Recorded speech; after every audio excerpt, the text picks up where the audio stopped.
நாம் கர்த்தருடைய வார்த்தைக்கு நாம் சொல்லுவோம். ஏசாயா எழுதின தீர்க்கதரிசியின் புஸ்தகம் 7வது அதிகாரம். ஏசாயா தீர்க்கதரிசியின் புஸ்தகம் 7வது அதிகாரம் 14வது வசனத்தை நாம் யாவரும் இணைந்து வாசிக்கலாம். ஏசாயா 7வது அதிகாரம் 14வது வசனம். Isaiah chapter 7 verse 14. ஆதலால் ஆண்டவர் தாமே உங்களுக்கு ஒரு அடையாளத்தை கொடுப்பார். இதோ ஒரு கன்னிகை கர்ப்பவதியாகி ஒரு குமாரனை பெறுவாள், அவருக்கு இம்மானுவேல் என்று பெயரிடுவாள்.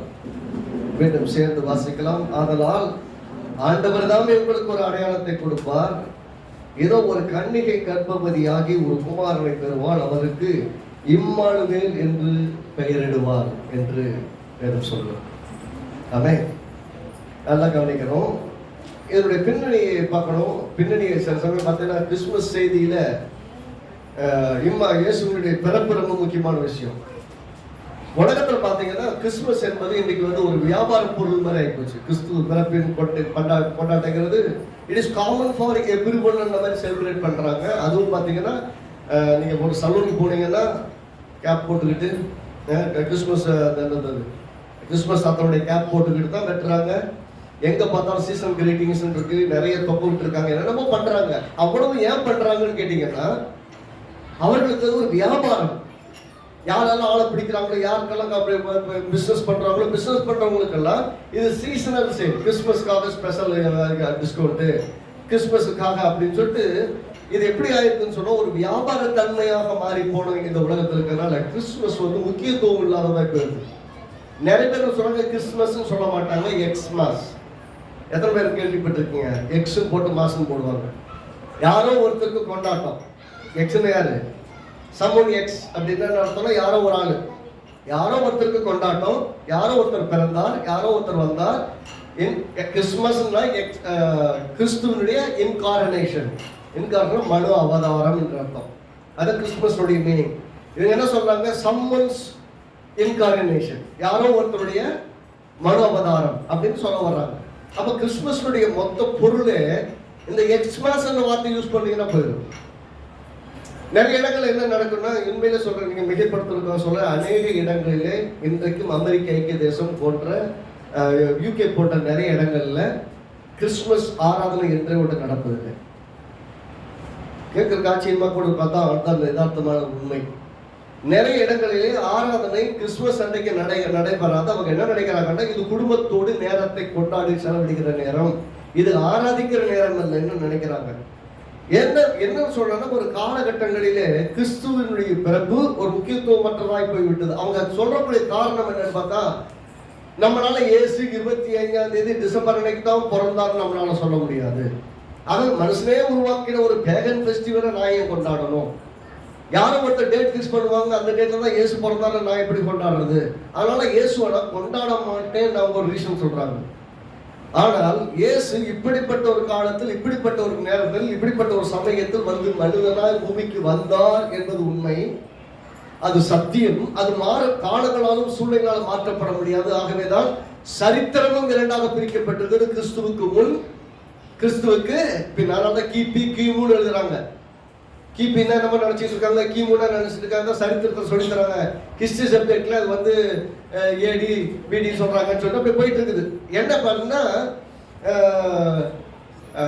மக்களுக்கு அதனுடைய முக்கியத்துவம் தெரியாத அளவிற்கு சில சமயங்கள்ல அதை டைல்யூட் பண்றதுக்கு நிறைய காரியங்கள் செய்யவும் செய்யறாங்க. நான் எனக்கு சொல்றேன்னு சொன்னா, கிறிஸ்து மெய்யாகவே மனிதனாக அந்த பூமியிலே வந்தார் என்பது உண்மை. இப்படிப்பட்ட ஒரு காலத்தில், இப்படி ஒரு விட்டப்பட்ட சமயத்தில், அப்படி இவங்க சொல்றாங்க டிசம்பர் 25ஆம் தேதி தான் பிறந்தாருங்கிறது எந்த விதமான ஆதாரங்களும் இல்லைன்னு சொல்லப்படுகிறது. ஆனால் அவர் பிறந்த அந்த கொஞ்ச நாட்களுக்குள்ளாகவே குடிமதிப்பு எழுதப்படக்கூடிய காலம். அப்படிங்கும் போது ரோம சாம்ராஜ்யத்தில் குடிமதிப்பு எழுதக்கூடிய சென்சஸ் இருக்கிற காலம், எந்த காலம் என்பது இருக்கிறது. அதே போல அவர் கருவுற்ற காலம், அவர் குழந்தையை பெற்றெடுத்த காலம், அந்த காலங்களை எல்லாம் கணக்கிடும் போது அந்த நாளிலே சத்திரத்தில் இடமில்லை. சத்திரத்தில் இடமில்லை சொல்றோம். அடுத்து ஒரு வாரத்துல சென்சஸ் எடுக்க போறாங்க. அதனால எல்லாரும் ஊருக்குள்ள வந்திருக்கிறாங்க. அந்த மாதிரி சமயத்துல 1ஆம் தேதி, அதுதான் இன்னைக்கு இந்தியாவிலையும் ஃபாலோ பண்றாங்க.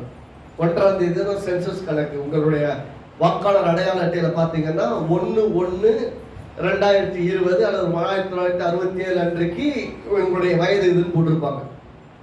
அப்படின்னா 1/1 எப்படி போடுறதுக்குன்னா there is a cut off date for every census. 10 வருஷத்துக்கு சென்சஸ் எடுத்தாலும் அது 1/1 தான் கணக்கெடுக்கப்படும். ஜனவரி 1ஆம் தேதி அப்படிதான் கணக்கெடுக்கப்படும். அந்த முறை இங்குள்ள முறைகள் என்பதல்ல, உலகளாவிய முறை. இது ரோமர்கள் பின்பற்றின முறை. அந்த ரோமர் சாம்ராஜ்யத்தின் காலத்திலேயே இயேசு பிறப்பதற்கு முன்னாடிதான் இந்த சென்சஸ் எடுக்க எல்லாம் வந்து ஆக்குப்பை பண்ணி உட்காந்து வெளியூர்கள் எல்லாம் இருந்தவங்க சொந்த வீடுலாம் இல்லை. அவங்க எல்லாம் சத்திரத்தில் வந்து தங்கிட்டாங்க, அவங்க லாட்ஜ் எடுத்து தங்கிட்டாங்க. ஆகவே இயேசு பிறக்கிறதுக்காக போகும்போது அவர் இருக்கிறதுக்கு ஒரு லாட்ஜ் கூட கிடைக்கல, ஒரு ரூம் கூட கிடைக்கல, ஒன்றுமே கிடைக்கல. வேற வழி இல்லாம புல்லணைகளை கொண்டு போய் மாடுகள் வைக்கக்கூடிய இடத்துல கொண்டு போய் வைக்கப்பட்டு அங்கே குழந்தை பிறக்கிறது. அப்படின்னா அவர்கள் குடிமதிப்பு எழுதின காலம் என்பது அதற்கு முன்னாடி நடந்த சம்பவமா இருக்கிறபடியால் இது கிட்டத்தட்ட இந்த டிசம்பர் 25ஆம் தேதி என்பது கிட்டத்தட்ட சரியானதாக இருக்கும் என்பதையும் வேத வல்லுநர்கள் உறுதிப்படுத்துகிறார்கள். அவங்க என்ன உறுதிப்படுத்தினாங்களோ இல்லையோ, நீங்களும் நானும் உயிரோடு இருக்கிறோம். ஆதாம் என்னைக்கு உருவாக்கப்பட்டாம டேட் தெரியுமான்னு கேட்டா உங்களுக்கும் தெரியாது, எனக்கும் தெரியாது. ஆனால் நாம் உயிரோடு இருக்கிறோம். ஆதாமிலிருந்து வந்தவர்கள் தான். அதுபோல இயேசு கிறிஸ்து மனிதனாய் வந்தார் என்று சொன்னால் அவரும் மனிதனாய் வந்து நமக்காக மரித்து உயிரோடு எழுந்தார். அதுக்கு கரெக்டா டேட் தெரிஞ்சாதான் அப்படின்னு சொன்னோம்னா வேதம் முழுவதுமே சொல்லுதான் ஒரு மனிதனாய் வருவார் என்பதை நிறைய தீர்க்கதரிசிகள் சொன்னார்கள். தீர்க்க தரிசனத்தின் வார்த்தைகள் நிறைவேறுவதற்காக பூமியிலே இயேசு கிறிஸ்து மனிதனாய் வந்தார். இங்க பார்க்கிறோம், ஏசாயா சொல்லுகிறார், யாருன்னா ஆகாஷ் எனக்கூடிய ராஜாவிடத்துல. ஆகாஷ் ராஜா வந்து இருக்கிற மோசமான ராஜா. இந்த ராஜாக்கள்லேயும் சில சொல்லுவாங்கல்ல, இவன் கர்த்தரை உத்தமமாய் பின்பற்றினான் அப்படின்னு சில ராஜாக்களை சொல்லுவோம். சில ராஜாக்களை இவன் உத்தமமாய் பின்பற்றல, அவன் இருந்து கர்த்தருக்கு விரோதமாய் இருந்தது, அவன் தகப்பனாகி தாவீதின் வழியில் இவன் நடக்கலன்னு சொல்லக்கூடிய ஒரு ராஜா தான் ஆகாஷ் ராஜா. ஆகாஷ் ராஜாவுக்கு போய் சொல்லிட்டு வர சொல்றாரு. என்ன சொல்றாரு? எப்படிப்பட்ட பின்னணின்னு கவனிக்கிறீங்கன்னா, கர்த்தர் தானே உங்களுக்கு ஒரு அடையாளத்தை கொடுப்பார். என்னது? கடவுளே அவர் விரும்பி உங்களுக்கு ஒரு அடையாளத்தை கொடுக்க விரும்புகிறார். அப்படின்னா நிறைய சமயங்கள்ல பாத்தீங்கன்னா கர்த்தர் நம்ம கூட இருக்கிறாராங்கிற கேள்வி இன்னைக்கு அநேகருக்கு இருக்கும். இயேசு கிறிஸ்து மரித்து உயிரோடு எழுந்துட்டார், நம்ம எல்லாம் விசுவாசித்தோம், ரட்சகராக ஏற்றுக்கொண்டோம், நமக்குள் வந்து வாழ்கிறார். வாழும் போதும் நிறைய சமயங்களுக்கு நமக்கு இருக்கிற அந்த சந்தேகம் என்னன்னா, கர்த்தர் உண்மையாவே கூட இருக்கிறாரா? இருந்தா எனக்கு ஒரு அடையாளத்தை காட்டு, எனக்கு ப்ரூஃப் கொடுங்க.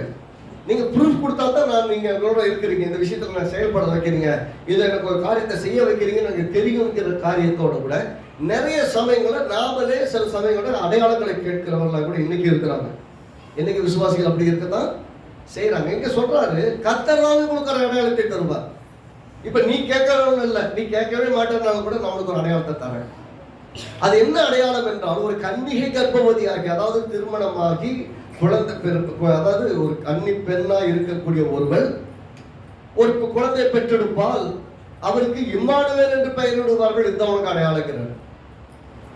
அப்படின்னா ஒரு அடையாளம் தருவார், அது கடவுளே தருவார், நீயே கேட்க வேணாம், அவரே தருவார். ஏன் தருவார் என்று சொன்னா, அவர் இம்மானுவேல் என்று பெயர். ஏன்னால் இம்மானுவேல் என்பதற்கு மத்தேயு 1:23 சொல்லுகிறது.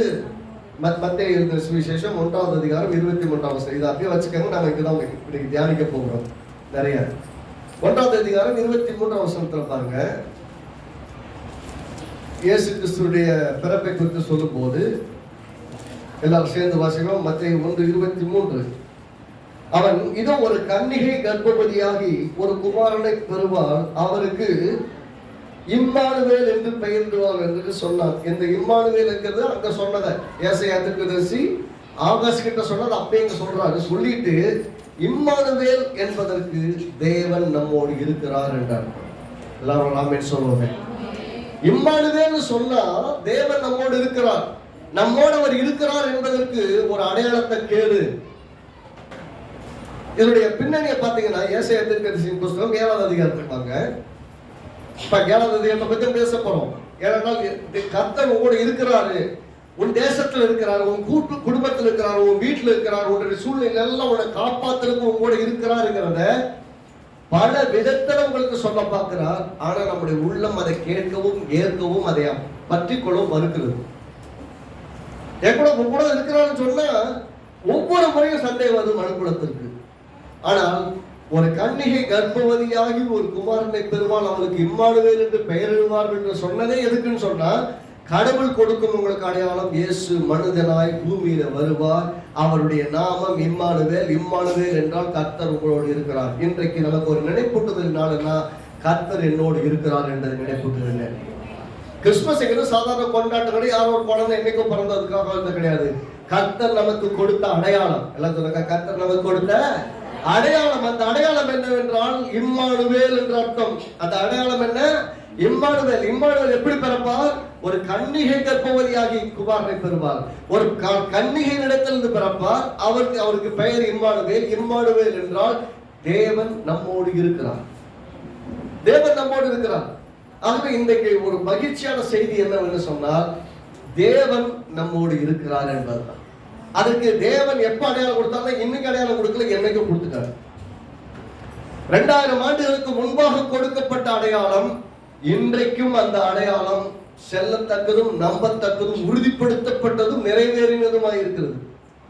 அப்படி நிறைவேறி சென்ற அர்த்தம், கன்னிகை கர்ப்பவதியாகி குமாரனை பெற்றால், மரியாள் என்ற கன்னி பெண் கர்ப்பவதியாகி குழந்தையை பெற்றால், எந்த ஆணின் துணை இல்லாமல் தேவனாலே ஆவியானவனாலே கர்ப்பவதியாகி ஒரு குமாரனை பெற்றால், அந்த குமாரனுடைய பெயர் இம்மானுவேல். இயேசு கிறிஸ்து ரட்சகர், நம்முடைய தேவன் நம்மோடு இருக்கிறார் என்று ஏற்கனவே நமக்கு அறிவிக்கப்பட்டது.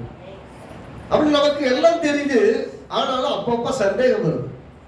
சந்தேகம் வந்த மக்கள்லாம் பாத்தீங்கன்னா பழைய ஏற்பாட்டு மக்கள் தான். கடவுள் எங்கூட இருக்கிறாரா என்று நிறைய பேர் கேள்வி கேட்டாங்க. சில டெஸ்டும் வச்சாங்க. சில சமயம் அப்படி நடக்கவும் செய்தது. தேவன் தமது ஜனத்திற்கு தேசத்திற்கு பாதுகாப்பா இருக்கிறார் என்பதுதான் இம்மானுவேல். தேவன் தமது ஜனத்திற்கு தமது தேசத்திற்கு பாதுகாப்பாக இருக்கிறார் என்பதற்கு, அதற்கு இந்த குழந்தையினுடைய பிறப்பு தான் அடையாளம். அப்படின்னா இயேசு கிறிஸ்து மாம்சத்தில் வந்தார். ஆமென். பூமியில மனிதனாய் பிறந்தார். அப்படின்னு என்ன அர்த்தம்? தேவன் இன்றைக்கு நம்மோடு இருக்கிறார் என்று உறுதிப்படுத்தப்படுகிறது. God with us. இம்மானுவேல் என்றால் தேவன் நம்மோடு இருக்கிறார். பழைய ஏற்பாட்டு காலத்துல பாத்தீங்கன்னா நிறைய இடங்கள்ல சிலர் சோதனைகள் வைத்தாங்க.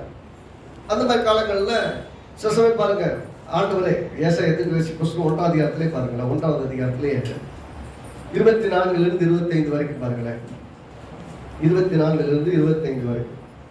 ஆகையால் சேனைகளின் கர்த்தரும் இஸ்ரவேலின் வல்லவருமாகி ஆண்டவர் சொல்லுகிறது, ஓஹோ, நான் என் சத்துருக்களின் கோபம் மாறி என் பகைஞருக்கு நீதியை சரிகட்டுவேன். நான் என் கையை உன்னிடமாய் திருப்பி உன் களிமி நீங்க உன்னை சுத்தமாய் புடமிட்டு உன் ஈயத்தை நீக்குவேன். உன் நியாயாதிபதிகளை முன் இருந்தது போலவும் உன் ஆலோசனைக்காரரை ஆதியில் இருந்தது போலவும் திரும்பவும் கட்டிடுவேன். நீ நீதிபுரம் என்றும் சத்தியபுரம் என்றும் பெயர் பெறுவாய். இதுல பாத்தீங்கன்னா தமிழ்ல டிரான்ஸ்லேஷன் ரொம்ப சிறப்பா வரல. ஆனா ஆங்கிலத்துல பாத்தீங்கன்னா ஐ மைசெல்ஃப் திரும்ப சொல்ல, நான் என் கையை உன்னிடமாய் திருப்பி உன் களிமி நீங்க உன்னை சுத்தமாய் புடமிட்டு உன் ஈயத்தை நீக்குவேன் என்று சொல்லி இந்த 25 சொல்லுங்க. அந்த வசனத்தை ஐ மைசெல்ஃப் நானே. நீ ஒன்னும் கேட்கவே வேண்டாம், நீ இதெல்லாம் செய்ய ஆண்டவரேன்னு கேட்க வேண்டாம். அவர் சொல்ற, நானே இதையெல்லாம் உனக்கு செய்வேன், செய்துட்டேன்னு. நான் உன் நியாயாதிபதிகளை முன்னிருந்தது போலவும் உன் ஆலோசனைக்காரரை ஆதியில் இருந்தது போலவும் திரும்ப கட்டளையிடுவேன். பின்பு நீ நீதிபுரம் என்றும் சத்திய நகரம் என்றும் பெயர் பெறுவாய். அது நான் இதெல்லாம் செய்யும் போது நீ இப்படி ஆயிடுவ. அப்படிதான் இதை யாராவது செய்யுங்க ஆண்டவரேன்னு கேட்கல. ஆண்டவர் நாமே உங்களுக்கு ஒரு அடையாளத்தை தருகிறார். He himself gives. அப்படின்னா நீங்க மீண்டும் ஒரு அருமையான மக்களாய் வாழ முடியும், ஒரு ஆசீர்வாதமான மக்களாய் மாற முடியும். இதற்கு நீங்க ஒன்றும் கேட்கணும்னு கூட அவசியம் இல்லை. ஏனென்றால் இம்மானுவேல் நமக்கு ஒரு அடையாளமாய் இருக்கிறார். தேவன் நம்மோடு இருக்கிறார் என்பது. நான் இந்த தேசத்திற்கு, இந்த குடும்பத்திற்கு, வீட்டிற்கு, உங்கள் வாழ்க்கைக்கு பாதுகாவலராக இருக்கிறேன் என்பதற்கு ஒரு அடையாளமே இந்த இம்மானுவேல் என்ற அடையாளம். அதாவது கன்னியின் இடத்தில் இயேசு பிறக்கிறார், அவர் பெயர் இம்மானுவேல் என்பதற்கு அடையாளம். அப்படி இம்மானுவேல் என்று சொல்லும் போதே மீண்டும் மேலாதிகாரத்துக்கு பார்க்க, அது எப்படிப்பட்ட பின்னணி என்பதை பார்க்கணும். The existence is always explains on what background it happened, what it meant to us. அன்னைக்கு எந்த சம்பவத்தின் பின்னணியில் இது சொல்லப்படுது, அது இன்றைக்கு நமக்கு என்னங்க பொருள்படுகிறது என்பதை குறித்து நமக்கு விளக்கி சொல்லும். இங்க கவனிக்கும் போது 1ஆம் அதிகாரத்திலிருந்து பாருங்க, 7ஆம் அதிகாரத்தை 1ஆம் வசனத்திலிருந்து பாத்தீங்கன்னா ஒரு பெரிய படை மக்கள் வர்றாங்க. இவளுக்கு எதிராக எப்ராயிமும் இஸ்ரவேல் ராஜாவுக்கு எதிராக எருசலேமுக்கு எதிராக யுத்தம் பண்றதுக்கு ஒரு கூட்டம் வருது. அந்த கூட்டம் வரும்போது இவர்கள் அதை பார்த்து பயந்து போயிருக்கிறாங்க. ஆகாஷ் ராஜா 2 பக்கம் வர்றாங்க. யார்கிட்ட போராடி ஜெயிக்கிறது, ஜெயிக்க என்னால முடியாது என்று பயந்து போயிருக்கிறான். ஏனென்றால் அவன் நல்ல ராஜா கிடையாது. முதல் விஷயம் அவன் கடவுளை தேடுறவன் கிடையாது, நல்ல ராஜாவும் கிடையாது.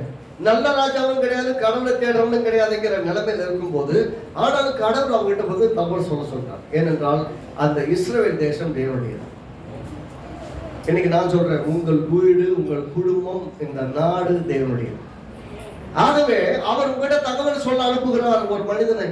அதான் ஏசாயா தீர்க்கதரிசியை 3ஆம் வசனம். அப்பொழுது கர்த்தர் ஏசாயாவை நோக்கி, நீயும் உன் மகன் சேயார் யசுபாமாக வண்ணாத்துறை வழிகளில் மேற்குளத்து மதகின் கடைசி மட்டும் ஆகாசுக்கு எதிர்கொண்டு போய் நீ அவனை நோக்கி, சீரியர் எப்ராயிமரோடும் ரெமாலியரோடும் ரெமாலியாவின் மகனோடும் உனக்கு விரோதமாக துராலோசனை பண்ணி நான் யூதாவுக்கு விரோதமாய் போய் அதை நெருக்கி அதை தமக்குள்ளே பங்கிட்டு அதற்கு தபேயாலின் குமாரனை ராஜாவாக ஏற்படுத்தும் என்று சொன்னதின் நிமித்தம் நீ பயப்படாமல் அமர்ந்திருக்கப்பா.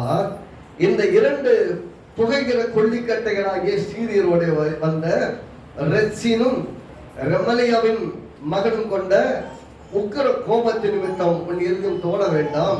கர்த்தராகிய ஆண்டவர் அந்த ஆலோசனை நிலைநிற்பதில்லை, அதன்படி சம்பவிப்பது இல்லை என்று சொல்லியிருக்க. அவங்க எல்லாம் பிளான் பண்ணிட்டு வராங்கப்பா, அவன் நினைச்சபடி நடக்க போறதில்லை, நீ பயப்படாம தைரியமாகிருன்னு சொல்றாரு.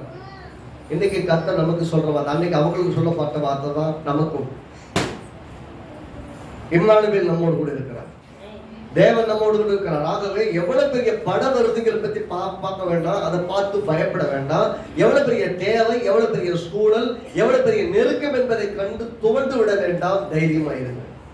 கர்த்தர் நம்மோடு கூட இருக்கிறார். கர்த்தர் கூட இருக்கிறார்னா என் கூட எனக்கு எதிராக வரக்கூடிய படை எவ்வளவு பெரியது என்பதல்ல, என்னோடு கூட இருக்கிறவர் ராணுவங்களின் தேவன், இஸ்ரவேலின் ராணுவங்களின் தேவனாகிய கர்த்தர் நம்மோடு கூட இருக்கிறார். ஆகவே எத்தனை பேர் வந்தாலும், எவ்வளவு பெரிய சூழல் வந்தாலும் நாம் பயப்பட வேண்டியது இல்லை அப்படின்னு சொல்றாரு. யோசிச்சு பாருங்க, கடவுளை நம்பாத ஒரு மனுஷனுக்கு இப்படிப்பட்ட ஒரு தகவல் போனா எப்படி நினைக்கிறான்? ஏதோ என்னைக்கு வழக்கமா ஏதோ ஒன்று சொல்லிட்டு போறாங்க, வசனத்தை கேட்கறதுக்கு விசுவாசம் இல்லாமல் வந்து கேட்டா, என்னைக்கும் போல இன்னைக்கும் ஒரு வசனம், என்னைக்கும் போல இந்த வருஷம் ஒரு கிறிஸ்துமஸ் பண்டிகை, அவ்வளவுதான். ஆனால் இங்க கர்த்தருடைய வார்த்தை விசுவாசிக்காத அந்த மனிதன்கிட்ட இதை சொல்றாரு. சொல்றாரு 11 வருஷம், உன் தேவனாகிய கர்த்தரிடத்தில் ஒரு அடையாளத்தை வேண்டிக்கொள். என்னவா ஆப்ஷன் கொடுக்கிறார். எப்ப நீ வேணுமா ஒரு ஆண்டை விட்டு இதை சொல்றாரு இல்லையா, அவனுடைய பிளான்லாம் சக்சஸ் ஆகாது, அவன் தோத்து போயிடுவான், உன்னை ஜெயிக்க மாட்டான், நான் உன் கூட இருக்கிறேன், நான் இந்த தேசத்துக்கு காவலா இருக்கிறேன், உனக்கு நான் காவலா இருக்கிறேன் அப்படின்னு சொல்லும் போது அவனால் நம்ப முடியல. நாம நல்லவனும் கிடையாது, நமக்கு தேவன் துணை நிற்பாராங்க நம்புறதுக்கான வாய்ப்பும் கிடையாது அப்படின்னு நினைக்கிறான் இல்லையா. அதனால அவர் என்ன சொல்றாரு, நீ ஒரு அடையாளத்தை கேளு. எல்லாம் சொல்ற அடையாளத்தை கேளு. ஆண்டவர் ஒரு வாய்ப்பை கொடுக்கிறாரு, அவனுக்கு நீ கேளுன்றாரு.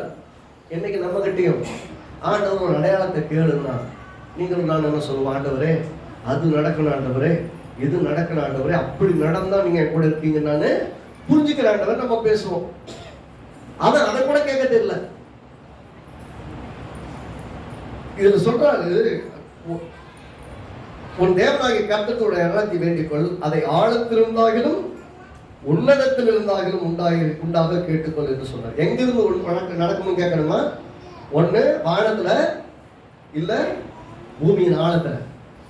ஒண்ணு உன்னதத்திலாகிலும் பூமியின் ஆழத்துல. கட்டாத ஒரிஜினல் அந்த மேனுஸ்கிரிப்ட்ல மூல பாஷையிலிருந்து பாத்தீங்கன்னா ஒண்ணு பரலோகத்திலிருந்து அல்லது பாதாளத்திலிருந்து ஒரு அடையாளத்தை கேட்டுக்கோ அப்படின்னு சொல்றாரு.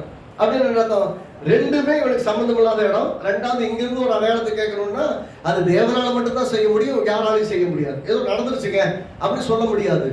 நீ கேட்கிற அடையாளம் எப்படிப்பட்டதா இருக்கணும்? ஒண்ணு பரலோகத்திலிருந்து இருக்க மாதிரி இருக்கணும், பாதாளத்திலிருந்து இருக்க மாதிரி இருக்கணும். ஏதோ ஒரு அடையாளத்தை கேளு. உடனே இவர் நல்லவர். 12 வசனம், ஆகாசம் நான் கேட்க மாட்டேன், நான் கர்த்தரை பரீட்சை செய்ய மாட்டேன். என்னவா அவர் சொல்றாரு, நம்பருக்கு ரெடியா இல்ல. நான் கடவுளெல்லாம் சோதிக்க மாட்டேன்ப்பா, நான் அவரெல்லாம் கேள்வி கேட்க மாட்டேன், அவர்கிட்ட அடையாளத்துல நான் கேட்க மாட்டேன், அடையாளத்தை கேட்டு அவரை நான் என்ன பண்ண மாட்டேன், டெஸ்ட் பண்ண மாட்டேன் அப்படின்னு நல்ல ஒரு மாதிரி பேசுறாரு. பேசும்போது நல்ல மாதிரி தெரியும். நிறைய கிறிஸ்தவ பாருங்க, நான் கடவுள்லாம் சோதிக்க மாட்டேன் அப்படின்னு நல்லா பேசுவாங்க. வாழ்க்கைன்னு வரும்போது சம்பந்தமே இல்லாமல் இருக்கும். அப்படிப்பட்ட நிலைமையில தான் இவனும் இருக்கான். எப்படி சொல்றான்னு பார்த்தீங்கன்னா, நான் கடவுள்லாம் சோதிக்க மாட்டேன். அப்போது ஏசாயா தாவீதின் வம்சத்தாரை கேளுங்கள், நீங்கள் மனுஷரை விசனப்படுத்துவது போதாதென்று என் தேவனை விசனப்படுத்த பார்க்கிறீர்களோ? ஏன்பா நான் அடையாளத்தை கேட்கலன்னாலும் கோவப்படுறாரு கடவுள் அப்படின்னு கேட்பீங்க. நீங்க அடையாளத்தை கேட்கறது கிடையாது, அன்றைக்கு அடையாளம் மட்டும்தான் அவங்களுக்கு அடையாளம். நல்லா கவனிக்கிறோம். இன்னைக்கு நம்ம கிறிஸ்துமஸ் பண்டிகை பத்தி பேசிட்டு இருக்கிறோம்.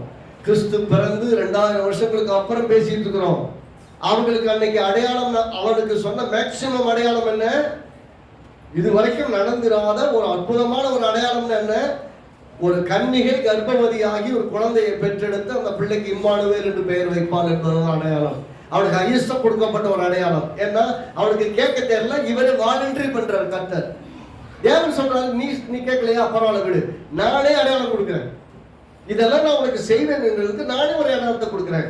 அப்ப நான் அன்னைக்கு நிகழ்வுக்காக இதை மட்டும் சொல்லல. அதாவது யுத்தத்துக்கு வந்துட்டு இருக்கிறாங்க, இந்த பின்னணிக்கும் அதுக்கப்புறம் பல 100 ஆண்டுகளுக்கு அப்புறம் இயேசு பிறந்ததுக்கும் எங்கக்கா சம்பந்தம்? அன்னைக்கு நடக்கிற பிரச்சனைக்கு ஏன் ஆண்டவர் இம்மானுவேல் ஒரு குழந்தை பெறுவாரு, அவன் பேர் வைப்பாங்கிறத அங்கேயே சொல்லணும். அங்க சொன்னது அன்னைக்கு நாளுக்கு அவனுக்கு எங்க பிரயோஜனமா இருக்குன்னு கேட்டீங்கன்னா, அன்றைய நாளில் அவனுக்கு சொல்லப்பட்ட அந்த அடையாளம் அந்த நாளுக்கு மட்டும் கிடையாது, இனிமேல் வரப்போகிற காலத்தில் அது முன்னறிவிக்கப்பட்ட தீர்க்கதரிசனமும் அந்த நாளுக்கு அவனுக்கு கொடுக்கப்பட்ட வாக்குத்தத்தம். என்ன சொல்றாரு? கர்த்தர் கொடுக்கிறார், இதுதான் உனக்கு மேக்சிமம் நான் கொடுக்கிற அடையாளம். இதுக்கு மேல பெரிய அடையாளம் அதுக்கப்புறம் இல்ல. நல்லா பாத்துக்காங்க. அதுக்கப்புறம் பெரிய அடையாளம் எதுவுமே பயப்பட.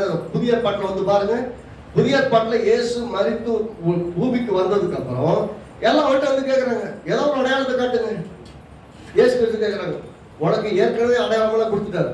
யோனாவின் வயிற்றிலிருந்து வந்தானே, மீன் வயிற்றிலிருந்து வந்தானே, யோனாவின் அடையாளத்தை தவிர இந்த சந்ததியாருக்கு ஒன்றுமே தரப்படவே முடியாதுன்ட்டார். அப்படின்னு அர்த்தம், ஏற்கனவே இவர்களுக்கு அடையாளம் கொடுக்கப்பட்டு விட்டது, இன்னொரு அடையாளம் தர முடியாதுன்னு சொல்றாரு. அப்படின்னா இயேசு அநேக சமயங்களிலே ஒருத்தர் உறுதிப்படுத்திட்டே வந்தாரு. இயேசு வந்து அற்புதங்களை அடையாளங்களை செய்வது மட்டுமல்ல, வானத்திலிருந்து பூமியிலிருந்து எந்த அடையாளத்தையும் காட்டல. பழைய ஏற்பாட்டு காலத்தில் நடந்ததை போல அடையாளங்களை தேடிக்கொண்டு அடையக்கூடிய ஒரு நிலைமையிலும் மக்களை வைக்கல. அவர் போதித்தார், விசுவாசித்தார்கள், விசுவாசித்தவர்கள் வாழ்ந்தார்கள். ரொம்ப சிம்பிள். போதனை, விசுவாசம், வாசிவாதம், இப்படித்தான் இயேசு நடத்தினார். இங்க கவனிங்க, இவன் நம்ப முடியாத ராஜா கிட்ட நீ ஏதாவது ஒரு அடையாளத்தை கேளு, கர்த்தர் இதை செய்வாருங்க இருக்குன்னா கேட்க கூட ரெடியா இல்ல. அவரே சொல்றாரு, நானே ஒரு அடையாளம் சொல்ற 14ஆம் வசனம் பாருங்க. அதனால கர்த்தர் தாமே உங்களுக்கு ஒரு அடையாளத்தை தருவார். ஆனா அவரே, ஏன்னா நீ கேட்க மாட்டேன், உனக்கு எப்படி கேட்கணும் தெரியாது, ஆனா நானே தரேன். நிறைய சமயங்கள்ல நமக்கு கேட்க தெரியலனாலும், நமக்கு ஜெபிக்க தெரியலனாலும், நமக்கு ஒரு அடையாளத்தை கேட்க தெரியலனாலும், எப்படி நடத்தப்பட போகிறோம்னு தெரியாம இருக்கும் போதும் கூட கர்த்தர் நமக்கு ஒரு அடையாளத்தை தருகிறவராக இருக்கிறார். இதை இப்படி செய்வேன், இதெல்லாம் இப்படி நடக்கும், இது நடக்கும் போது நீ புரிஞ்சுக்குவ இதெல்லாம் நடக்குதுங்கிறத அப்படின்னு நமக்கு கர்த்தர் சொல்லுவார். அப்படின்னா கர்த்தர் நம்மளை வழி நடத்தாம இல்லை. கவனிங்க, கர்த்தர் தாமே உங்களுக்கு அடையாளத்தை தருவார். இதை ஒரு கன்னிகை கர்ப்பவதியாக ஒரு குமாரனை தருவான்னு சொல்றது. இதே மாதிரி அடையாளம் நிறைய இடத்துல பழைய ஏற்பாட்டு புஸ்தகத்தில் கொடுக்கப்பட்டிருக்கு.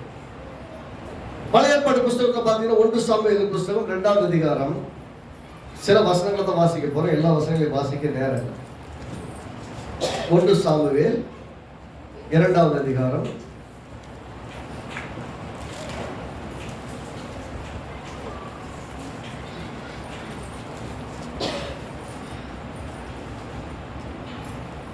27ஆம் வசனத்திலிருந்து,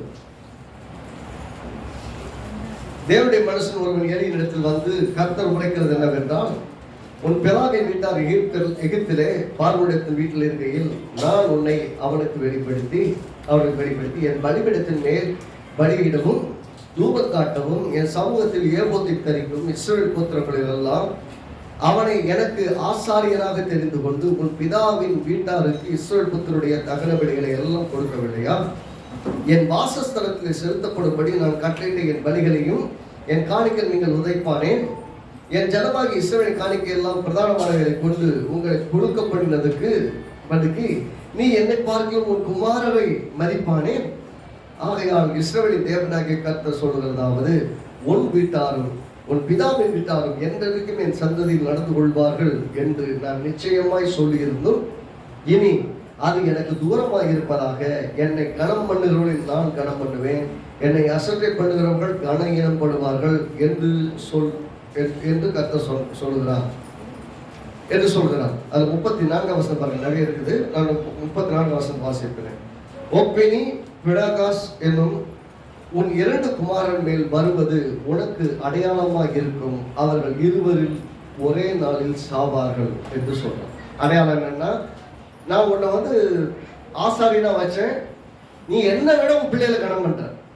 அதாவது அவர் சொல்ற பாருங்க 30 வசனத்துல, அவர்கள் உன் பிள்ளைகளை கனம் பண்ணிட்டு என்ன கனவீனப்படுத்துறியே. 29 வசனம் கடைசி பதம், நீ என்னை பார்க்க உன் குமாரரை மதிப்பானே. அப்படின்னா நான் முக்கியமா பிள்ளைக்கு முக்கியமான பிள்ளைக்கு முக்கியம் அப்படின்னு சொல்றான்.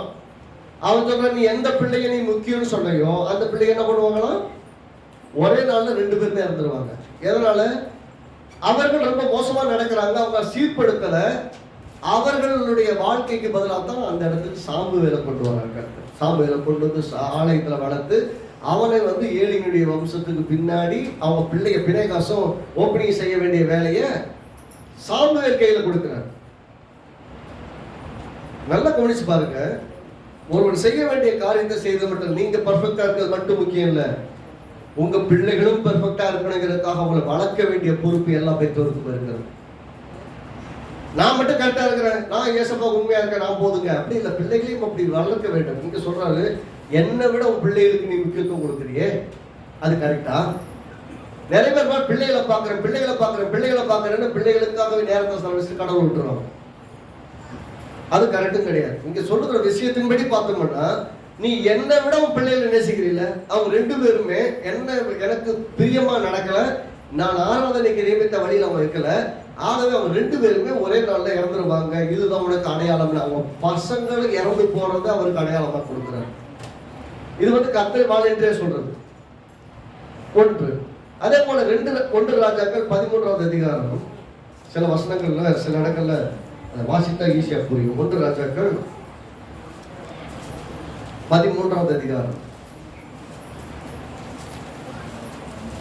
1வது வசனத்திலிருந்து, யெரொபெயாம் தூபம் காட்ட பலிபீட தண்டையில் நிற்கையில், இது தேவனுடைய மனுஷன் ஒருவன் கர்த்தருடைய வார்த்தையின்படியே யூதாவிலிருந்து பெத்தேலுக்கு வந்து இந்த பலிபீடத்தை நோக்கி, பலிபீடமே இதோ தாவீது வம்சத்தில் யோசியா என்னும் பேருள்ள ஒரு குமாரன் பிறப்பான், அவன் உண்மையில் தூபம் காட்டுகிற மேடைகளின் ஆசாரியர்களை உண்மையில் பலியிடுவான், மனுஷரின் எலும்புகளும் உண்மையில் சுட்டரிக்கப்படும் என்பதை கர்த்தர் உரைக்கிறார் என்று கர்த்தருடைய வார்த்தை கூறியது. அன்றைய தினம் அவன் ஒரு அடையாளத்தையும் சொல்லி, இந்த பலிபீடம் எடுத்து இதன் மேல் உள்ள சாம்பல் கொட்டப்படும், கர்த்தர் உரைக்கிறதுக்கு இதுவே அடையாளம் என்றார். இது நேரா 2 ராஜாக்கள் சம்பவிக்கிறது போல அந்த இடத்துல என்னன்னா அடையாளத்தை சொல்கிறான். ஒரு நாள்ல என்ன பண்ணுவோம், தேவனுக்கு விரோதமாய் ஒரு ராஜா எழுப்பி நான் தூபம் காட்டுறேன்னு பண்ணுவான். அப்போ பலிபீடம் வெடித்து 2 பொணத்தை அது எடுத்துக்கொள்ளும், அங்கிருந்து சாம்பல்ல கொட்டி போகுங்கிறத சொல்றாரு. இதுதான் உங்களுக்கு அடையாளம். அதாவது இதுவும் கடவுளே கொடுக்கிற அடையாளம். இது ஒன்று நடக்க போகிறது. ஒரு நாள் ஒருத்தர் இப்படி செய்வான், செய்யும் போது இப்படி நடக்கும் என்பதற்கு ஒரு அடையாளத்தை கொடுக்கிறார். அதே போல யாத்ராகமத்தின் புஸ்தகம் 3வது அதிகாரம் 20வது வசனம்.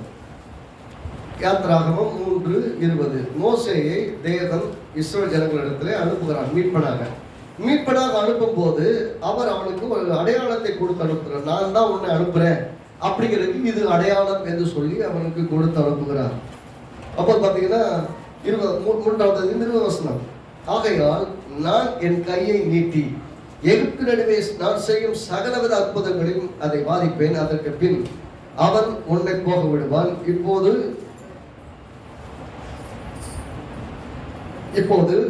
எகிப்தின் கதை தயவுக்க பண்ணுவேன், நீங்கள் போகும்போது வெறுமையாய் போவதில்லை என்று சொல்கிறார். சொல்லிட்டு அப்போது ஸ்திரீயும் தங்களுடைய வெள்ளியுடைமையும் பொன்னுடைமையும் வஸ்திரங்களையும் கேட்டு வாங்குவான், அவைகளுக்கு குமாரரும் குமாரத்தைகளும் தரித்து எகிப்தியரை கொள்ளையிடுவார்கள் அப்படின்னு சொல்றார். இன்னொன்று,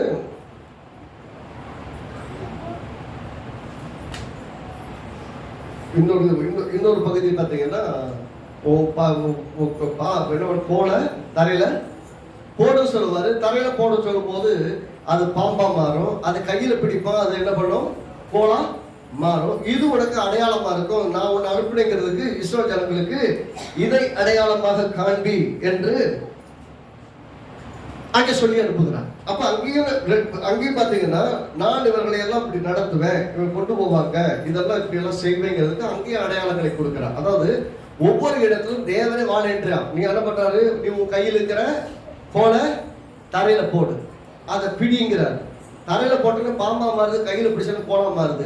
இதை போய் நீ காமி, அப்ப நான் உன்னை அனுப்புறேன், அவங்க நம்புவாங்க, இது உனக்கு அடையாளமா இருக்கணும். அப்ப ஆண்டவரே ஒரு அடையாளத்தை கொடுத்து நான் தான் உன்னை அனுப்புறேன் அப்படிங்கிறதுக்கு அடையாளமா இருக்குன்னு சொல்லுறாரு. அதே போல நியாயாதிபதிகள் புஸ்தகம் 6வது அதிகாரம், ஏன் இப்படி நிறைய வசனங்களை சொல்றேன்னா, ஒவ்வொரு இடத்திலையும் இது போல நிறைய வசனங்கள் இருக்குது.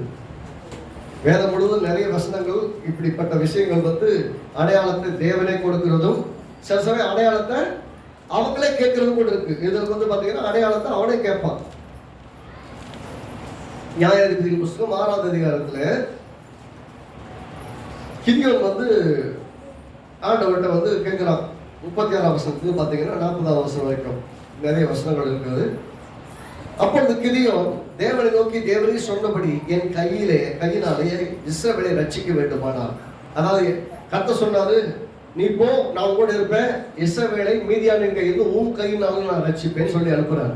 அப்படி அனுப்பும் போது அவன் ரட்சகனாக போகிறான். ரட்சகனாக போகும்போது அதுக்கு முன்னாடி என்ன அவனுக்கு டவுட், உண்மையில என்னை கொண்டு ரட்சிப்பீர் என்பதற்கு அடையாளத்தை காட்டுங்க ஆண்டவரேன்னு கேட்கிறான்.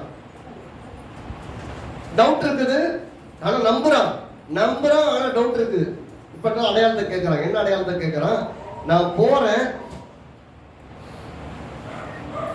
போனா என் கையினால அவன் ரட்சிக்கப்படுவாங்க, காப்பாற்றுவாங்க, என்னால அவங்க ஜெயிக்க முடியும் அப்படிங்கிறதுக்கு எனக்கு அடையாளத்தை காட்டுங்கன்னு கேட்கிறான்.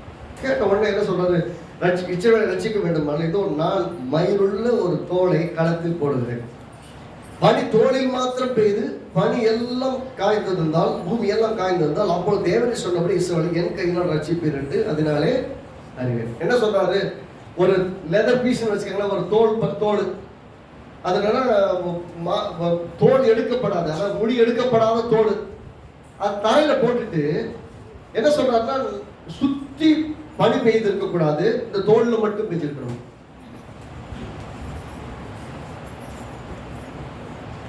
சுத்தி பனி பெய்து இருக்க கூடாது, பூமியெல்லாம் காஞ்சிருக்கணும், தோல்ல மட்டும் பனி பெய்ஞ்சிருக்கணும். எப்படிங்க நடக்கும்? பனிக்காலம் பார்த்துருக்கீங்களா? நீங்க கொஞ்ச நேரம் வண்டியை நிப்பாட்டிட்டு வந்து பாருங்க. வண்டி நிப்பாட்டலாம், எது நிப்பாட்டாது அப்படியே பனி மூட்டை மாதிரி படிச்சிருக்கும் வண்டியில. நீங்க கை வச்சு திட்டீங்கன்னா அப்படி ஃபுல்லா தண்ணியா வரும், எல்லாம் பனி விழுகும். இவர் என்ன கேட்கிறாருன்னா, ஐயா எனக்கு அதெல்லாம் தெரியாது, நான் தோலை போடுவேன், தோல் மட்டும் நம்ம நினைக்கணும், பூமி நினைஞ்சிருக்க கூடாது. சொன்ன உடனே என்ன பண்றாரு, அன்னைக்கு என்ன பனி இருந்தா பூமி மட்டும் நனையல, தோல் மட்டும் நினைஞ்சிருக்கு. அவன் என்ன பண்றான், அதை பிழிஞ்சு ஒரு கிண்ணம் நிறைய தண்ணி எடுக்கிறான். கட்டவசம் சொல்றது அப்படி ஆயிட்டு அவன் மறுநாள் காதலை எழுந்திருந்து தோலை கசக்கி அதுல பனி நிறைய ஒரு கிண்ணத்துல நிறைய பிடிக்கும். ஒரு கிண்ணம் நிறைய தண்ணி இருக்குது, எதுல மட்டும் இருக்குன்னா அந்த தோல்ல மட்டும் பனி இருக்கு, மற்ற இடத்துல பனி இல்லை. இப்போ ஒருவேளை காஞ்சி நடந்திருந்தா, வெளியில விழுந்தெல்லாம் காஞ்சு போயிருந்தா, முன்னாடியே பனி விழுந்து காஞ்சு போயிருந்தா என்ன பண்றது? இதை நம்பிட்டு போயிட்டீங்க, மாட்டிக்கிட்டா திரும்ப ஒரு சாட்சி கேட்கிறாங்க. என்ன கேட்கிறான், அப்படியே ஆயிற்று. 39 கிதியோன் தேவனை நோக்கி, நான் இன்னும் ஒரு விஷயம் மாத்திரம் பேசுகிறேன், உமது கோபம் மேல் மூடாது இருப்பதாக, தோளினாலே நான் இன்னும் ஒரு விஷயம் சோதனை பண்ண வேண்டும், தோல் மாத்திரம் காய்ந்திருக்கவும் பூமி எங்கும் பனி பெய்திருக்கவும் கட்டளிட வேண்டும் கேட்டான். அப்பொழுது தேவன் அன்று ராத்திரியிலே செய்தால், தோல் மாத்திரம் காய்ந்திருந்து பூமி எங்கும் பனி பெய்திருந்தது. அப்படின்னா எல்லா இடத்துலயும் பனி, தோல் மட்டும் நனையல. நல்லா கவனிக்கணும். இங்க 2 தடவை டெஸ்ட் பண்றான், அடையாளத்தை வைக்கிறான். இந்த பனி பெய்யுற விஷயத்துல தோல்ல மட்டும் பெய்யணும் போல கேட்கிறான். அடுத்து தோல்ல மட்டும் பெய்யக்கூடாது, சுத்தி பூமியெல்லாம் பெய்ய வைக்கிறான். ரெண்டு விதத்திலும் அவனுக்கு அடையாளத்தை கொடுக்கிறார். உன் கையினால் இந்த ஜனங்களுக்கு ரட்சிப்பை கொடுப்பேன். அப்போ அவனுக்கு விசுவாசிக்கிறான், ஆனா சந்தேகம் இருக்கு. சந்தேகம் இருந்தவங்க கேட்கிறான், அடையாளம் கேட்கிறான். ஏசாயா தீர்க்கதரிசியின் புஸ்தகம் 38வது அதிகாரத்துல பாருங்க. ஏசாயா தீர்க்கதரிசியின் புஸ்தகம் 38வது அதிகாரத்துல எசேக்கியா வியாதி படுக்கையில கிடக்கிறான். வியாதி படுக்கையில கிடக்கும் போது ஆண்டவர் வந்து ஏசாயா தீர்க்கதரிசி அனுப்புகிறார். தேவன் அனுப்புறோம்னா அவன் போய் பேசுறான். பேசுறதுக்கு அப்புறம் அவன் சுகமாவான் என்பதற்கு அடையாளத்தை அவரை கொடுக்கிறார் பாருங்க. 6வது வசனத்திலிருந்து, நான் உன்னையும் உன் நகரத்தையும், நல்லா கவனிக்கணும், நம்ம அஸ்ல பேசுற அதே விஷயம் தான். இம்மானுவேல் என்பதற்கு தேவன் நம்மோடு கூட இருக்கிறார் என்பதுதான் அர்த்தம், அதுதான் அடையாளம். அந்த அடையாளத்துக்கு இங்கேயும் சொல்றா பாருங்க, நான் உன்னையும் இந்த நகரத்தையும் அசீரியா ராஜாவின் கைக்கு தப்புவித்து இந்த நகரத்துக்கு ஆதரவா இருப்பேன். நல்லா சொல்லுங்க, ஆதரவா இருப்பேன். இன்னைக்கு கர்த்தர் உங்களுக்கு சொல்றது தான், உங்களை எல்லா சூழ்நிலையும் காப்பாற்றி உங்களுக்கு நான் ஆதரவா இருப்பேன். இன்னைக்கு கிறிஸ்துமஸ் செய்தியுடைய அஸ்திபாரமே என்னவென்றால், தேவன் நம்மோடு கூட இருக்கிறார். அவர் உங்களையும் உங்கள் வீட்டையும் உங்கள் தேசத்தையும் அந்நியர்களுடைய கைகளுக்கு விலக்கி காக்க கர்த்தர் நம்மோடு கூட இருக்கிறார்.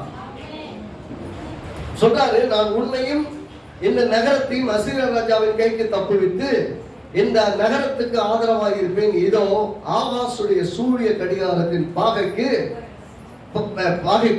பாகை இறங்கின சாயையை 10 பாகை பின்னிட்டு திரும்ப பண்ணுவேன். 10 பாகை பின்னிட்டு திரும்ப பண்ணுவேன் சொல்றாரு. 10 டிகிரி, 180 டிகிரிங்கிறது 24 மணி நேரம். ரைட்டுங்களா? 120 டிகிரிங்கிறது 24 மணி நேரம். 24 மணி எப்படி சொல்ற? முள்ளு இருக்கு இல்லையா, முள்ளு ஒரு ஃபுல் வட்டம் வந்து என்ன அர்த்தம்? 180 டிகிரி இல்லையா, 360 டிகிரி இல்லையா, 360 டிகிரி. ஒரு எல் வந்து 10 டிகிரி, 10 டிகிரி கிட்டத்தட்ட 12 மினிட்ஸ் வருமா? 10 டிகிரி வருது. 90 3 பார்த்தோன்னா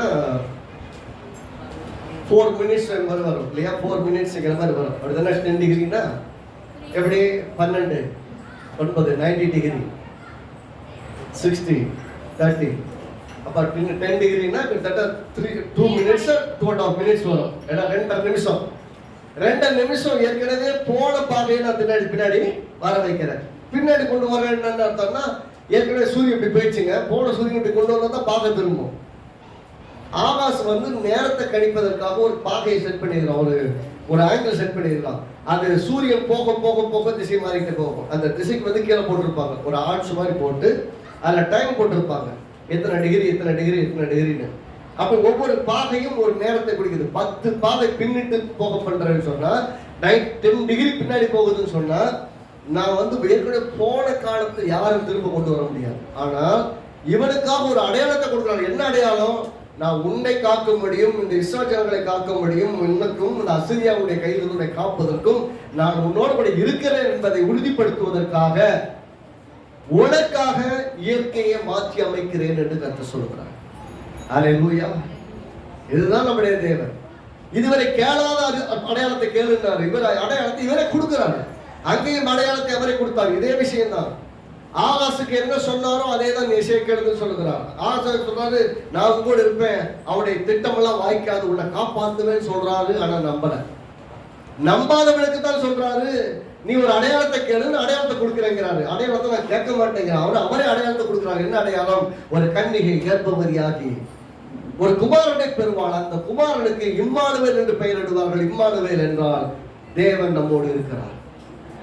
நம்ம கடவுள் எங்கூட இருக்கிறாருங்கிறதுக்கு உறுதி என்ன? எனக்காக 10 பாகை பின்னிட்டு போக பண்ணினவர். அன்றைக்கு இஸ்ரவேல் ஜனங்களை காப்பதற்காக, யுத்தம் முடிந்து விடக்கூடாது, யுத்தத்தில் ஜெயிக்க வேண்டும் என்பதற்காக ஒரு பகல் முழுவதையும் ஒரு நாள் முழுவதையும் நிறுத்தி போக வேண்டிய சூரியனை அங்க நிப்பாட்டி, சந்திரனை மேல வராம நிப்பாட்டி, யோசுவா அன்னைக்கு இரவு வெற்றி கொள்ளும் வரைக்கும் வானத்தில் எல்லாத்தையும் அற்புதங்களை செய்து நிப்பாட்டினார். இன்னைக்கும் அந்த தேவனத்தை நம்ம ஆராதிக்கிறோம். ஆமென்.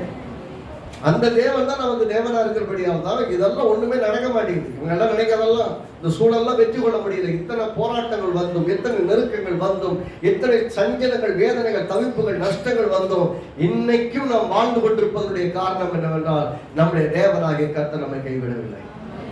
அவர் கைவிடல, அவர் நம்மோடு இருக்கிறபடியால் நாம் நிர்மூலமாகாமல் இன்னைக்கு பிழைத்துக் கொண்டிருக்கிறோம்.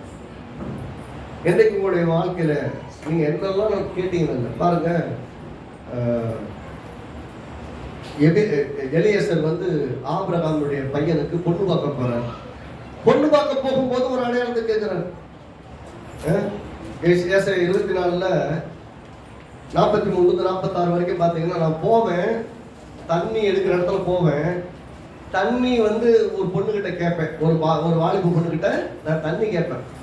கேட்கிற பொண்ணு எனக்கு தண்ணி கொடுக்கறது மட்டுமல்ல, எனக்கு தண்ணி கொடுத்துட்டு என் ஒட்டகங்களுக்கும் தண்ணி தரேன்னு சொல்ற பொண்ணுதான் நீங்க என் எஜமானாகிய ஆபிரகாமின் பையன் ஈசாக்குக்காக நீ பார்த்து வச்ச பொண்ணுன்னு நான் திருமணம் பண்ணிக்கிறேன் அப்படின்னு போய் நிக்கிறாரு. அப்படியே போய் ரெபெக்கால்கிட்ட நிக்குது. அந்த ரெபெக்கா நிக்குது. ரெபெக்கால்கிட்ட கேட்கறது தண்ணி கேட்கிறாரு. என்ன பண்றா, அந்த தண்ணிய அந்த பெண் வாக்குறது மட்டும் இல்ல, சொல்லுது, உங்களுடைய ஒட்டகங்களுக்கும் நான் வார்ப்பேன். இவர் என்ன மனசுல நினைச்சிட்டு கேட்டாரோ அதையே அந்த பொண்ணு சொல்லி அப்படியே செய்கிறான். செய்யும் போது என்ன நடக்குதுன்னா, இவன் ஒரு அடையாளத்தை நியமிக்கிறான். அந்த அடையாளத்தின்படியே தேவன் செய்கிறான். ஒரு அடையாளத்தை நியமிக்கிறான், அந்த அடையாளத்தின்படியே அந்த பக்கம் சம்பவிக்கவும் செய்கிறான். அப்பொழுது முடிவு பண்ணுகிறான், எந்த பெண் தான் தேவன் என்னுடைய எஜமானாகி ஆபிரகாமுக்கு வீட்டுக்கு மகனுக்கு ஏற்படுத்தின பொண்ணு பெண் என்று அந்த பெண்ணுக்கு வீட்டாங்க, அவங்க அப்பா எங்க எல்லாத்தையும் கேட்கிறாரு. போய் கூப்பிட்டு வராரு, காரியங்களை நடத்துறாரு. நல்லா கவனிக்கணும். அப்ப அடையாளத்தை நாம் கேட்கிறதும் உண்டு, அடையாளத்தை அவரே கொடுக்கிறதும் உண்டு. சில சமயம் அடையாளம்னா என்னன்னே புரியாதவங்களுக்கு வாலன்றி அவரே தர்றாரு. இதுல எப்படியெல்லாம் அடையாளங்களை நீங்கள் வைத்திருந்தாலும் இப்ப நம்ம அடையாளங்களை வைத்து வாழ்கிறவர்கள் அல்ல. திரும்பவும் சொல்லுகிறேன், இன்றைக்கு ஒரே ஒரு நற்செய்தி என்றால் இயேசு நம்மோடு இருக்கிறார். இயேசு நம்மோடு இருக்கிறார்னா இம்மானுவேல் என்றால் தேவன் நம்மோடு இருக்கிறார் அர்த்தம். அவர் தேவனுக்குள்ளும் அவர் நமக்குள்ளும் வாசம் பண்ணுகிறார். அப்ப கிறிஸ்து என்பவர் தேவனாகவும் இருக்கிறார், மனிதனாகவும் இருக்கிறார். அவர் நமக்குள் வாழ்கிறார். அப்படின்னா கிறிஸ்து நமக்குள் இருக்கிறார் என்ற அர்த்தம், தேவன் நம்மோடு இருக்கிறார் அர்த்தம். தேவன் நம்மோடு இருக்கிறார் என்ன அர்த்தம்? இம்மானுவேல் கூட இருக்கிறார் அர்த்தம். இம்மானுவேல் கூட இருக்கிறார் என்ற அர்த்தம், இங்க சொன்னபடி நான் உன்னையும் இந்த நகரத்தையும் நான் அசிரியாவின் ராஜாவுக்கு கைக்கு தப்புவித்து நகரத்துக்கு ஆதரவாக இருப்பேன். இதோ அது சொல்லிட்டு சொல்றார். உன்னை உயிரோட வியாதி நீங்கி சுகமாகிறது மட்டும் கிடையாது. எல்லாம் கவனிக்கணும். வியாதியில கிடைக்கிறவனுக்கு வியாதியின் சுகம் மட்டும் கிடையாது, உன்னையும் காப்பாற்றுவேன், இந்த தேசத்தையும் காப்பாற்றுவேன் என்பதற்கு அடையாளம் தான் இந்த பாகையில 10 பாகை பின்னிட்டு போகப்படுது. வெறும் சுகத்துக்காக மட்டும் 10 பாகை அடையாளம் கொடுக்கல, உன்னையும் காப்பாற்றுவேன் என்பதற்கு தான் 10 பாகை. அல்லேலூயா. அப்ப கர்த்தர் நம்மை காக்கும்படி நம்மோடு கூட இருக்கிறார் என்பதுதான் நற்செய்தி. கிறிஸ்துமஸ் என்னன்னா, கிறிஸ்து பிறந்தார், அவர் ஏதோ பாலகனா பிறந்தாரு, இயேசு பிறந்தாங்க, கேட்க வெட்டலங்க, சாப்பிட்டேங்க போறது கிடையாது கிறிஸ்துமஸ். கிறிஸ்துமஸ் என்பது தேவன் நம்மோடு இருக்கிறார். ஏன்னா முன்ன எப்படி இருக்கும், தேவனுக்கும் நமக்கும் தூரம், நாம் பாவி, அவர் பரிசுத்தர். அப்படி இருந்தது. அவர் என்ன அவருக்கு எனக்கு ரொம்ப தூரம் இருந்தது. பிரிந்திருந்த இருதரத்தாரை ஒரு தரத்தாராக்கி ஒரே வார்த்தையினால் ஒரே சரீரத்தினால் ஒன்றாக இணைத்து இன்றைக்கு நாம் எல்லாரும் தேவனுடைய குமாரனும் குமாரத்திலுமா இருக்கும்படி தேவன் திரும்பி செய்திருக்கிறார். இப்ப எல்லாம் நம்ம எல்லாம் ஒண்ணு. நீங்க தனித்தனியா சரீரத்துடையவர்கள், ஆனால் இங்க ஆலயத்துக்குள்ள வந்ததுக்கு அப்புறம் இந்த சரீரமாகிய சபையில் நீங்க எல்லாரும் நானும் சேர்ந்து அமையுங்கள். கிறிஸ்து தலையா இருக்கிறார். அப்படின்னா நமக்கு அவருக்கு வித்தியாசமே இல்லை. அவர் தேவனுடைய பிதாவுடைய வலது பட்சத்தில் இருக்கிறார், தேவன் நம்மோடு இருக்கிறார். அத கிறிஸ்துமஸ் செய்வோம். கிறிஸ்துமஸ் செய்வது வேற என்ன, கேட்க வெட்டோம், 4 பேர் கேட்க கொடுத்தோம் அப்படிங்கறதெல்லாம் கிடையாது. கிறிஸ்து நமக்குள்ள வந்துட்டாரா? இப்ப யோசிச்சு இப்ப கேட்கிறேன். இப்ப இந்த இடத்துல ஒரு கேள்வி என்னன்னா, நான் உண்மையாகவே கிறிஸ்து எனக்கு உள்ள வந்துட்டாரா? நான் தேவன் என்னோடு கூட இருக்கிறாரா? இந்த கேள்வி எல்லாரும் கேட்டுப்போம். உண்மையாகவே தேவன் என்னோடு இருக்கிறார். கர்த்தர் எனக்கு கொடுத்த அடையாளம் என்ன? ஒரு கன்னிகை கர்ப்பவதியாக குமாரனை பெறுவார், அவருக்கு இம்மானுவேல் என்று அது இம்மானுவேல் என்றால் தேவன் என்னோடு இருக்கிறார். தேவன் என்னோடு இருக்கிறார் என்று சொன்னால் அந்த அடையாளம் ஏற்கனவே எனக்கு கொடுக்கப்பட்டிருக்கிறது. ஆகவே தேவன் என்னோடு கூட இருக்கிறார். அந்த அடையாளத்துக்கு என்ன அர்த்தம்? என்னையும் என் தேசத்தையும் என் குடும்பத்தையும் என் சந்ததிகளையும் அசீரியனுடைய அழிவின் மக்களுடைய கைகளில் இருந்து காப்பார் என்பதற்கு அதுதான் அடையாளம்.